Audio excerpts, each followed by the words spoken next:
Ooh, ominous.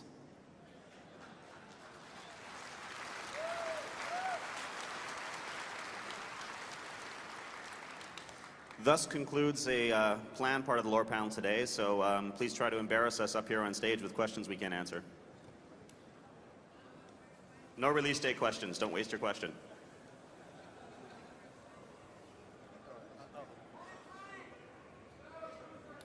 I have a question about a character from Diablo 1, Adria.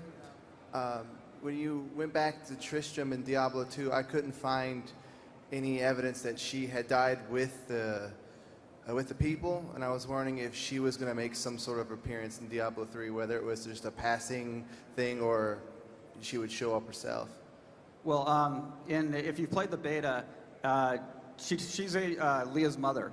And when you go back, when you're running around Old Tristram with Leah, she talks about how the fact that her mother died and she was raised by Deckard Cain. So she obviously lived a little bit beyond the destruction of Tristram. You'll have to play the game to find out more about what actually happened to her. But, you know, in the beta, we talk about how she died. Thanks. How you doing? Real quick, I just wanted to ask about one piece of concept art that I saw a while back. It looks like two angels, and one angel is like powering up, and it looks like Tyrael cowering back. And I was wondering if one of two things: either can an angel fall and become a demon, and also, do angels have separate forms, maybe when they're about to attack somebody, that would explain the change that we see in that piece? Unfortunately, I don't know the exact piece of concept art you're referring to. It wasn't in our show today, was it? Nah. Yeah, okay. So I don't know exactly what you're referring to, but to try to answer it more broadly, can angels fall and become demons? I don't want to get too precise in that. I don't think that's the case. But take a look at Iswal, who's the corrupted angel from Diablo 2. And here's some free lore. He's going to appear in Diablo 3 again. There you go. There's your reveal. How, where, when, and why again? Not saying. Well, the trick of it, I think if you state it, can angels become demons? I would say no. But they can certainly fall, and they can certainly go very dark. And they can certainly be warped, but they're just innately other than each other. You know, like they're just not the same thing at all. Another thing to consider, and Book of Cain kind of gets into this, angels are light and sound, right? They do not have any physicality whatsoever, right? The trick to this thing is, well, they look human, they're in armor. Like, well, that's convenient for us so that we know who's who and whatever. But ultimately, the heart of the high heavens is this thing called the Crystal Arch. It is a massive spire. Like we said earlier, the World Stone may in fact be like the eye of Anu, right? The eye of this kind of a primordial, godlike creature.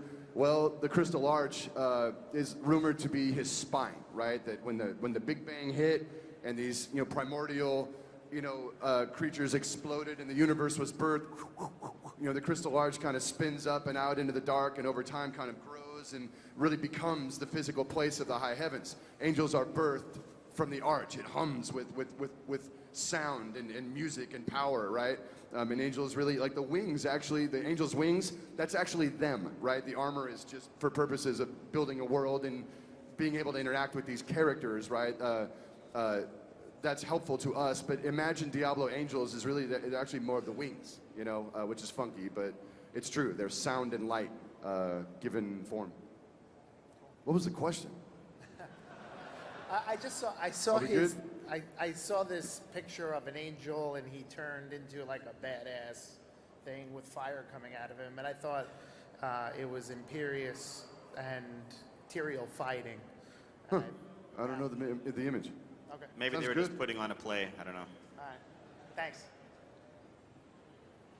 Hi, so I've been playing Diablo 3 beta. I got in through the invite, and I happened to pick up a piece of lore that interested me. It's concerning Leah. She has a mother, Adria, which is the witch from Diablo 1. I happened to find some information who her father was. Would you guys confirm that? In the beta? Yeah. No, all Leah says about her father is that he went off to war and never came back. So, as far as she knows, he's dead. Who knows? Well, Well, there was some hinting at who the father was, and I don't know. I don't want to spoil anything, but may I say? Neither do we. So yeah, we're not gonna, who knows, right? But Yep. it may, in fact, play out as, a significant, thing down the road. We shall see. We will neither confirm nor deny that blah, blah, blah. I'm also playing through the beta, and one of the possible encounters is actually finding the corpse of Wariv from Diablo 2. And two questions. One, why did you kill Wariv and not Geed? Probably because Geed is so very, very beloved by all fans of all time. And who says we didn't kill Geed? Who knows? Where is Geed? Interesting question. Well, that's my second question. Are a bunch of Diablo 2 characters going to be sort of stratified throughout the whole campaign in sort of chance encounters, or will any of them have a major role in the story? You learn.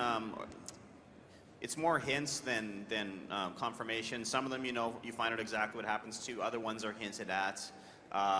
Some aren't mentioned at all. So we've done some of it, not all of it, and I'd probably want to save most of it for that. I could mention one thing, since I told a journalist yesterday, I might as well tell you guys that an apprentice of the Necromancer from Diablo 2, you can meet him in the Stinging Winds, which is the region that we showed in 2009's Blizzcon. So he appears in 2 different possible events in that area. I look forward to you guys finding them and seeing what hints are in there. Hi. So at the end of Diablo 2 expansion, Tyrael kind of throws his sword and destroys the World Stone, which seems like a really huge event. Does that have any implications on Sanctuary, like noticeable? I imagine it'll come out throughout the game, so I don't really want any spoilers, but will we be able to see that sword? The answer is yes.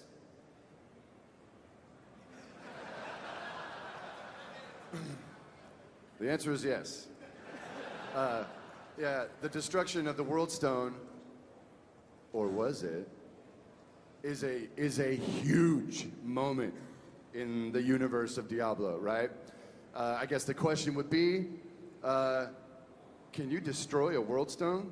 I know what we saw, but Right, I mean, it's just possible. We've mentioned before that the World Stone was one of the things that was suppressing the power in humanity, their sort of natural birthright of being Nephilim, so it's broken now. What does that mean?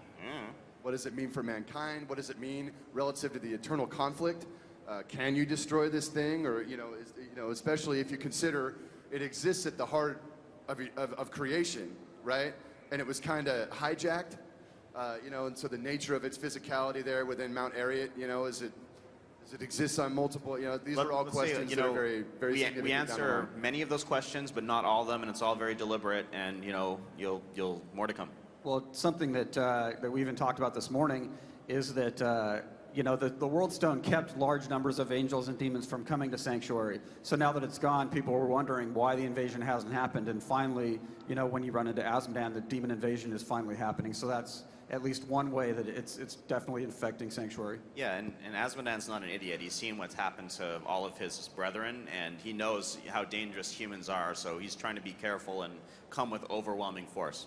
It's funny, Azmodan's invasion actually happened like 15 years ago, but he forgot his keys at home and they had to turn around and go back. That was terrible. Can we get a courtesy laugh for him?